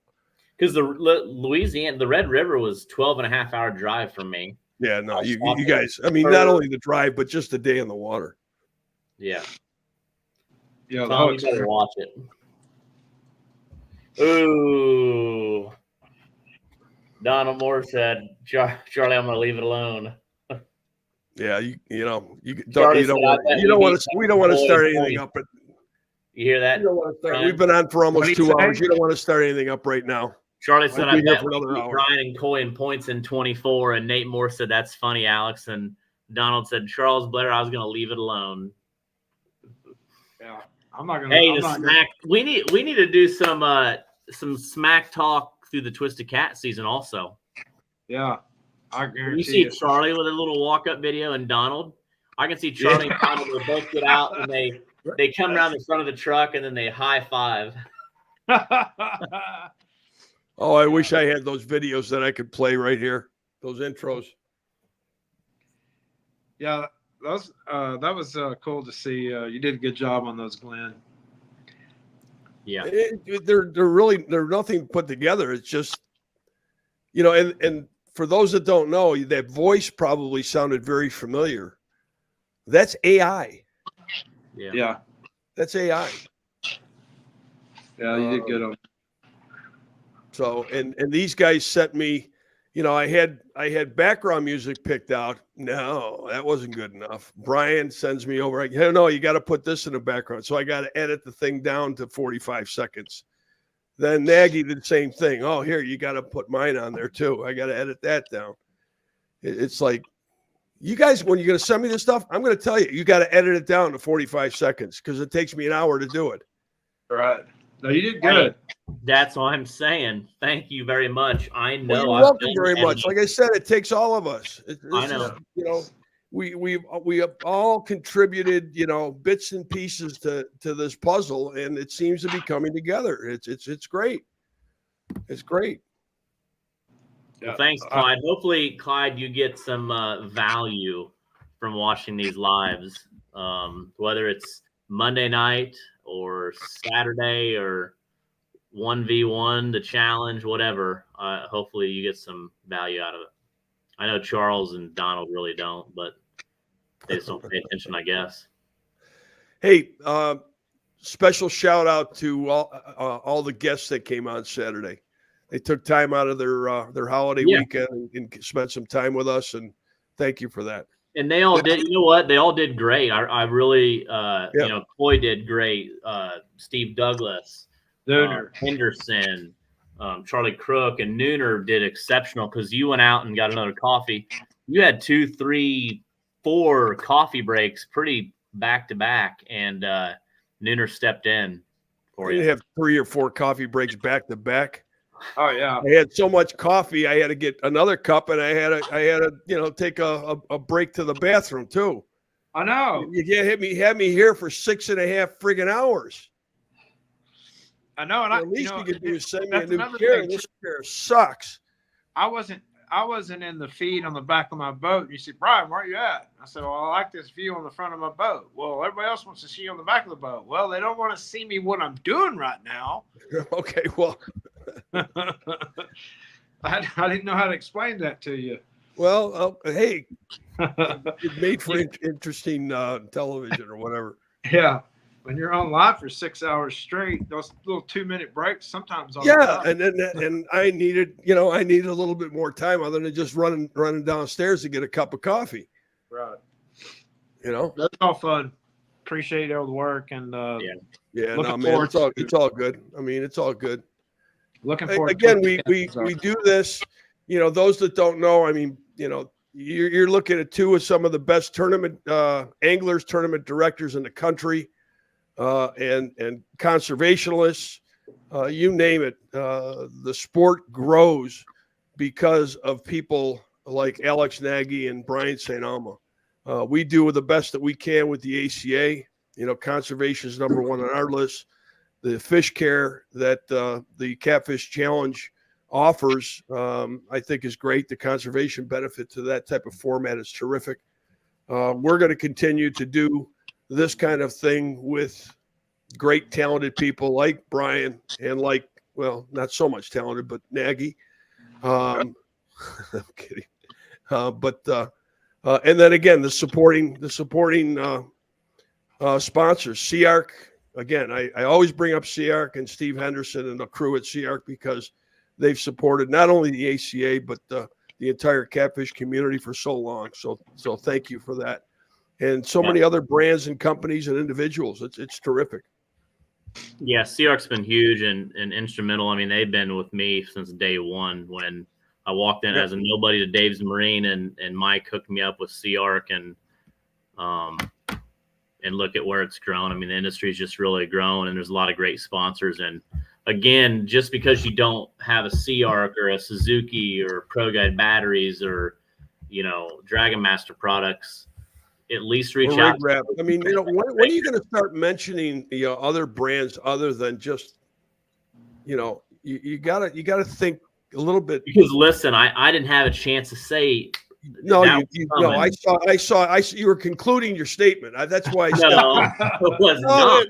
I had another statement. You're concluding your statement, and I wanted to make sure that no. That was my first statement, and I was going to say, reach out to those sponsors and thank them and say, hey, thanks for everything you do. And then I was going to say also, Glen with the ACA and Rig Wrap for what he does, also for the sport. For us, I think that's a second thought, but that's okay. Thank you. That's not a second thought. You interrupted me. Hey, I want to say thanks to Charles. That was a good call picking the winner on Saturday and the weight. Wow. He threw his buddy under the bus, man. He bet against Alex. He bet against his teammate. I'm glad I got you all the prizes that you're getting. I think you're getting some rods, custom rods from Meat Hunter, some Dragon Master tackle. Got some rig wrap stuff. I talked to Coy. By the way, Bryan, I talked to Coy. And I said, hey, Coy, you know who won the prize? He said, no. I said, Charlie Blair. He says, no way. He says, well, I'm not sending him anything. He's already got a whole bunch of stuff from us. I said, well, at least you got to send him a hook. So I think that's what Coy's going to do. He's going to send him a hook. And so, hey, do you see what he said? I'm calling 3 guys out in 2024, and I'm looking at 2 of them right now. Oh, boy. So I know he doesn't like Black Rifle. He doesn't like coffee. So can I get his Black Rifle coffee? Well, yeah. I mean, by the way, you guys don't know this, but Black Rifle, I just got a whole bunch of stuff from them today. They got a subscription program that if you're an ACA member, the discount on the subscription program is huge. And they got some stuff. I'm going to send out the email to the membership. I think I'm going to try to do it tomorrow. But it's 50% off their subscription this week. So if you like coffee, you get that subscription. And Black Rifle's huge in veterans and support. Oh, yeah. stations. Yeah, no, they're a veteran uh, organization. We're working with them on Fishing for Freedom and some other stuff that we're doing. So Yeah, no, they're a great company, great bunch of guys, and I have a conference call with them actually on Thursday, and I'm hoping that we can talk a little bit about the Catfish Challenge and maybe get them on board. yeah, Cool. But there's other great sponsors too with the ACA. I don't want to leave anybody out. The list is long. Power Pole, Monster Marine Lithium Batteries. We've got Mustang. We've got Rig Wrap. well, yeah, Rig Wrap is definitely is always a sponsor. So, but Max Light. Pardon me. Max oh, Light. Max Oh Light. yeah, the Max Light. Yep, I got those right here. Scales. Oh man, I got to send Charlie one of these. Hey, I want to bring this up. I'm pretty sure, I know Alex probably heard this too, but you were mailing out Alex and I a brand new set of scales on Saturday, correct? Are you asking me? That's what you said on live feed. Well, yeah, they're going to become the official scale of the Catfish Challenge because your batteries went dead. I mean, Kilogram. yeah, well, that's operator error. But That's no. Someone could have said, "Hey, just so you know, when you turn these scales on, make sure you change it to pounds every time." The Rig Wrap scale, when you put it on pounds, it comes back on as pounds. But you know what? The only time you needed kilograms is when Charlie Blair's weighing fish. I didn't have anybody tell me that when I opened them up and fished the MLT last year with them, but whatever. We're just going to start calling you Kilogram Nagy. Oh. Well, I calculated out. I calculated it all out when he said his first two fish. I calculated it all out. So, but there was no way his second fish was 12.9 pounds. So that's why we knew that it wasn't kilograms, that it was in pounds. I lost you. I don't know if y'all can hear me, but everything froze up. I hear you. How about now? Yeah, we can hear you, but I'm Oh. debating to mute you. I just muted you, so you can talk. Where'd he go? Now he's disappeared. Where'd he go? He'll be back. His service, I guess. Yeah, he'll be back. I thought it was my service the way he was acting. No, I think it's on his end. I think it's on his end. I was having a heck of a time with my computer. I didn't have a problem getting in. It's just my computer was not booting up. And I got something running in the background. I don't know what it is. I got to clean this thing up because the same thing happened on Saturday. When I remember I was blacked out. My screen blacked out for about 5 minutes and I was panicked. So I don't know what's going on. Alex, it was a lot of fun on Saturday, and I think that we really have to put together something that's going to be pretty cool for everybody. I would like to know what people would think about this thing going from, we do the live, but then we take the video from it and produce it go into post-production with it and create a 30-minute or a 60-minute show that we could air on some of the outdoor channels. I'd like to hear people's opinions on that. Yeah. Is it viable? I mean, do you think that, you would just spend the time watching? We've downloaded the feeds from Saturday, so we'll raw get video. Yeah. Run of it. Yeah. Yep. I'm going to look at that when we get off here because I've not actually watched any of it yet or seen it, but yeah, I mean, it's all doable. But if you're a sponsor out there listening in, we need this thing underwritten. We need some dollars. We need a strong 5 figures to make this thing work on an annual basis. That's what I'm talking about, Glenn. Yeah, no, we do. I mean, you have to. You've got the travel expenses of the anglers that will be fishing it. You've got the post production and probably some some people that are there filming. You have to buy the time on these networks. They don't just take it and give it to us. We'll pay you for it. No, you got to pay them for the time that it airs. And then you got commercials and you sell commercials and you try to recoup some of that. But Yeah, it's to do it right, it's well over $100,000. But if we could get $50,000 to $100,000 together to do the first year, I think we could pull off something kind of cool. What are we talking about? Pursuit Channel or? With all due respect to the Pursuit Channel, I mean it's a great network, but the viewership isn't as high. I mean, I'd like to go to the Outdoor Channel. They're as far as the outdoor fishing stuff, they probably have the biggest viewership. No, I Besides agree. ESPN2 or a Fox 2 or a Discovery Channel, something like that. But yeah, I agree. I mean, I would personally would want to waste my time on the Pursuit Channel. well, I mean, you gotta, you can't say that. I mean, the Pursuit Channel. There's different. Look there's different tiers. You have the World Fishing Network, and I can tell you that at best, their viewership, and this was several years ago, was at about 12,000 people.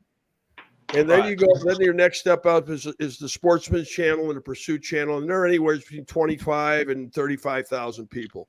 But then you've got the Outdoor Channel, and that jumps up well into the six figures. Now those numbers have come down since social media has come on so strong, but still the Outdoor Channel is the one.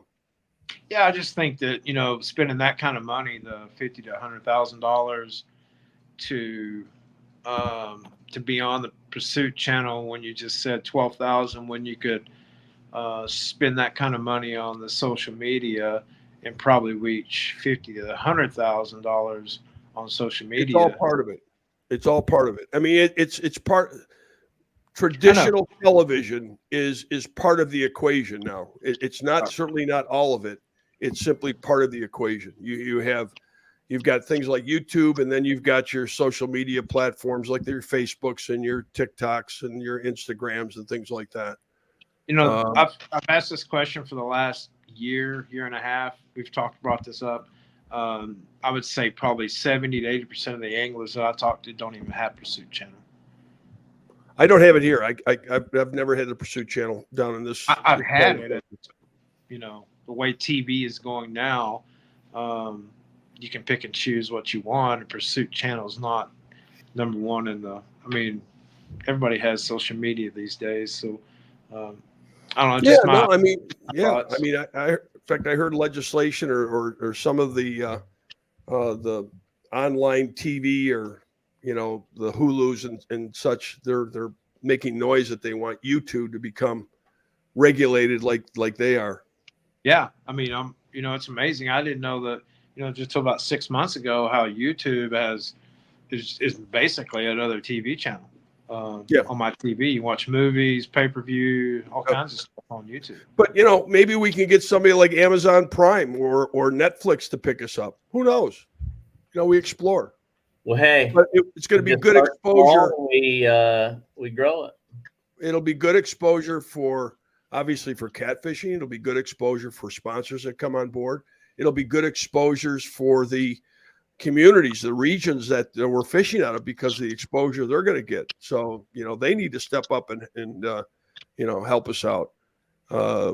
So there's a lot of people that can benefit from this if we do it right.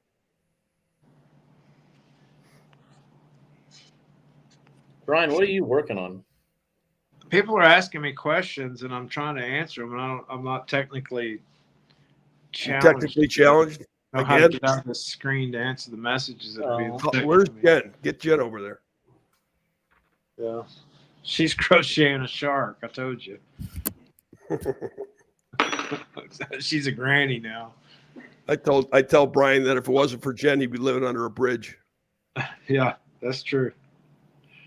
That's true. When she heard me call out an angler to go fish another tournament, I almost got sent out to a bridge again. Yeah, well, Jen, if you're listening, if he does it, he's got a chance of losing and, sporting a mustache for a month.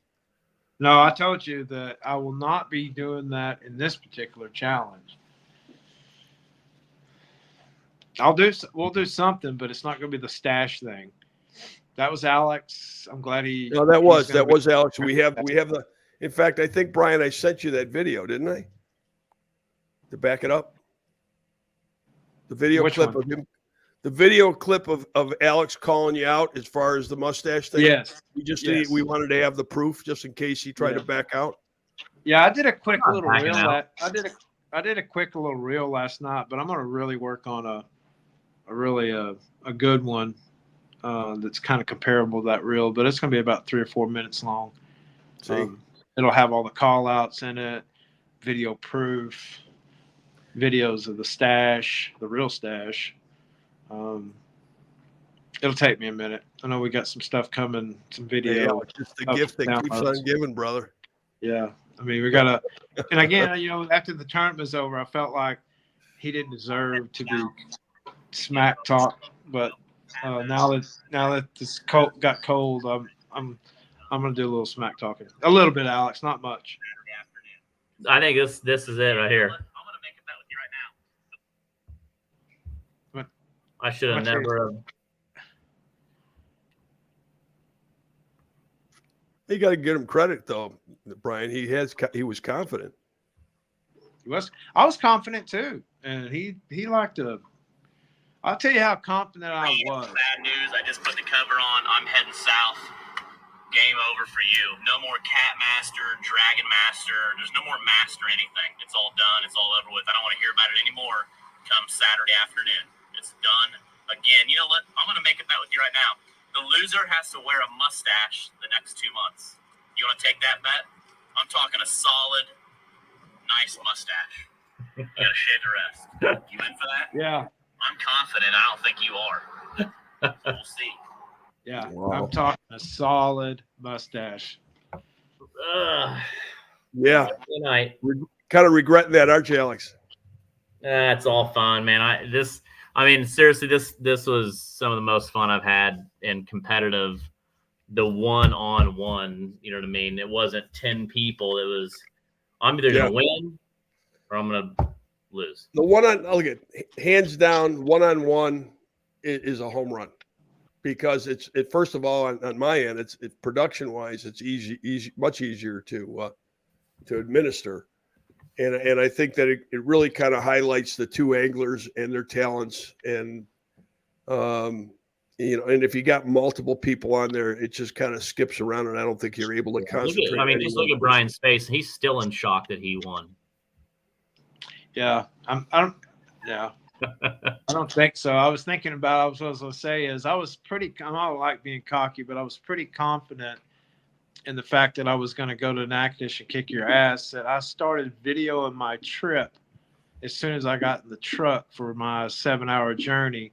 Those little clips from that reel was to create something. So when I did win, I could show you how I won. And that was just a little bit. There's a lot more to come with that. But I wouldn't have took the time to create all those little video recordings. Alex, you better close out this show or you're just that hole's going to just keep getting deeper and deeper, brother. I felt pretty confident. And then Friday, I know me and you talked throughout the day during practice, and I got even more confident that you didn't have a clue what was going on the Red River. And I had it going on. I called all my buddies Friday night and told them, you better bet on me because no, I'm just kidding. It was a good tournament, and anybody had a chance on Saturday. But the adrenaline you have all day long is what. Yeah. So I don't even know how to describe it. Yeah. No, it was exciting. It was certainly exciting to watch. And I'd like to hear from everybody as far as who they think should go into the Catfish Challenge one-on-one. I want to hear some names and understand the criteria. First of all, they're going to have to be able to travel. Second of all, they've got to have some kind of personality. Here, I'd like to do it this way. Let's break it up this way. So pick what would be the two best anglers that you would like to see on the Mississippi River, and then two lake anglers, good at lake anglers, you see go head to head. Two separate type challenges. A lake, there's guys that are good on the lake, there's guys that are good on the river. Kind of separated, two different challenges. Yeah, I mean it's The crochet queen's telling me stuff to quit doing and doing over here. crochet queen. Crochet. Crochet queen. I like Yeah, it. you're gonna that do-rag's gonna be replaced with a Band-Aid. Right. Yeah. But yeah, I mean it's I keep thinking of folks like Roy Harkness, Jeff Dodd, Larry Right. Mute, Right. Casey Tudorow, Casey Tudorow, yeah, George Young, George Young, on Mississippi, yeah, Rob There's a Bennington. lot. Yeah, Rob there's a lot of Bedingfield, yeah. people. I think There's people so want to many. I meet. mean, Donnie and Lonnie People Fountain. I don't know how we do it. I don't know. I wouldn't know how we would do it with Donnie and Lonnie because it's a 1v1. So I know at some point in time next year, there's going to have to be a Charles Blair and Alex Nagy. Oh, Mississippi 100%. It's going to have to happen. And I want to see it. Matter of fact, I would volunteer to be. yeah, I'll be on the other boat. I'll fly up to be on the other boat. Yeah. So I'm not sure how I can produce it and be on a boat at the same time, but I'll figure it out. You're going to stay in Florida and produce. So No. I'll bring the computer. I'll sit in a bow. Don't you worry. But that's Pretty something innovative. that, after doing this Saturday and all the smack talk leading up to it, I think if there was any tournament I wanted to see next weekend between two anglers, it would be Charles Blair and Alex Nagy on the Mississippi River between Alton and Cape Girardeau. I like that. But Brian, you're putting them on water that they fish all the time. That's No. okay. That's okay. They both have the same amount, pretty close to the same amount of experience. They fish together on those waters a lot. Right. I don't think there's any reason why they'd need to. That's his backyard. That's in Charles' backyard, but not far from yours. 5 hours. Yeah, but there's no sense Yeah, in driving. no, I'm all in, 100%. I mean, Alex lives on the Mississippi River. I mean, it's right in his backyard. I mean, they've won tournaments together in that area. So I know, but I'm just saying. I mean, you got. I mean, the Red River was great because you guys had fished it, but you were really, you were more unfamiliar with it than you were familiar with it. But that's my number one have to see one-on-one is those two. As long as it's got to be in that stretch of river, I got to see who's the better angler in a one-on-one challenge for 6 hours. Charlie's on here calling you two out, Brian. Hey, tell him I've already got a challenge set up, and he can wait his turn if there is a turn. Oh wow! He's already calling you out. He's already said he's got the 24 points in the bag. Yeah, well, it's getting deep again. I just, I'm kind of like you. That what you said. The only way you're going to beat me, Charles Blair, is if I don't show up. Yeah. Wow. That's what with the Twisted Cat season that we have so far for 2024, that is really gonna put things into perspective for a lot of anglers. It is. You got to be a quality angler, quality team to put together a good points. Yeah, and I've seen, and I'm not talking trash here. I'm just talking the fact. These are facts. The last 2 years, Donald Moore and Charles Blair have finished pretty high in the points, but most of the bodies of water have been in their backyard.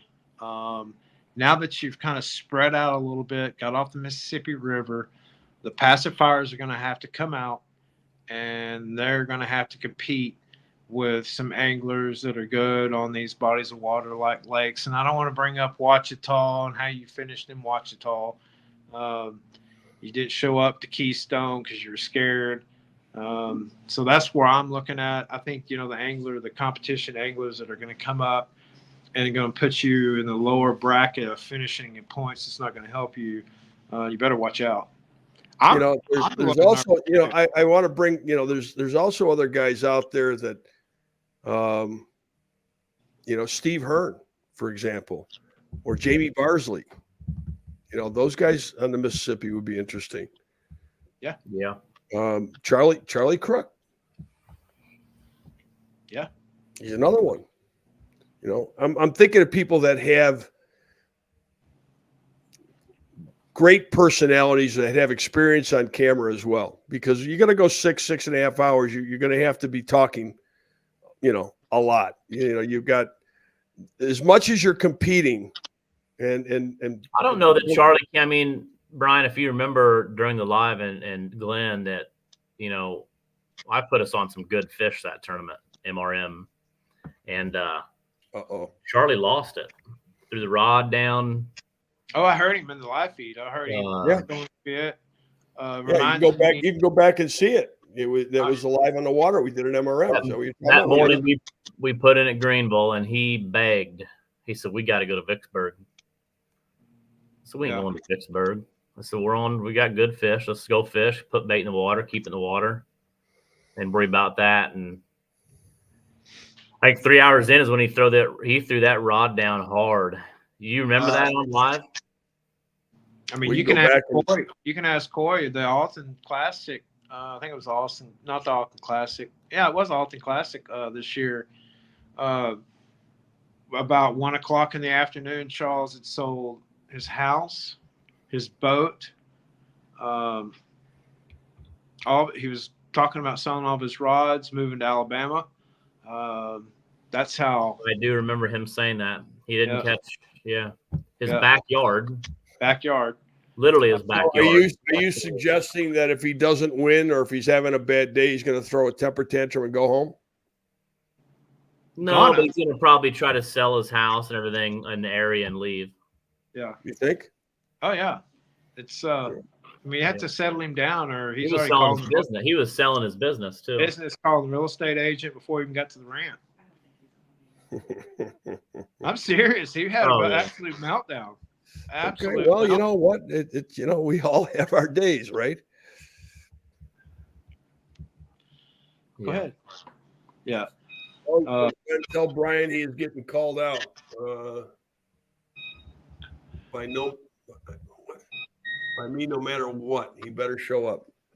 Who is Charles? Yeah. Charles is calling himself the champ now.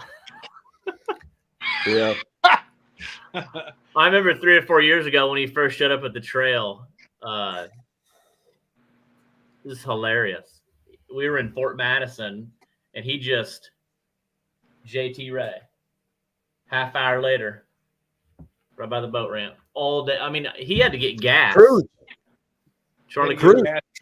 Charlie Cruz Blair. That's what you call him, right? Cruz. Blair. The cruiser. Yeah. The cruiser. Yeah. Well, he and JT can switch off giving tours. I don't know, Charles. Charles, you don't need to call me out. I mean, we're going to fish in the Lake of the Ozarks. What's January tournament, Alex? I think that's where it's going to start, to be honest. So there's several tournaments that we'll see how that goes. I'll be glad to do a one-on-one with you in the future, but you got to do a one-on-one with Alex first. See, this is usually what I deal with fishing with Charlie. Out there scanning, looking for fish, and he's passed out.